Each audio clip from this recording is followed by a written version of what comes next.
लाग्यो फेरियो अब पालो, बालेन आए देशैभरि छर्नलाई उज्यालो। किन चाहियो बालेन भन्दैन सोधिदेऊ कसैले, परिवर्तन रोज्ने बेला आयो है त यसैले।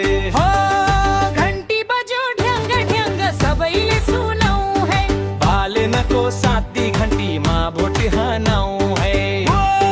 खुराको त्यो सत्ताले त धुलो मात्र उडायो, हाम्रो सुन्दर सहरलाई कुरूप पो बनायो। फोहोरको त्यो डङ्गुर फाल्न बालेन नै चाहियो, भ्रष्टाचारीको भागाभाग काम गर्ने पाइयो। काठमाडौँ चम्कियो अब देशै चम्काउनु छ।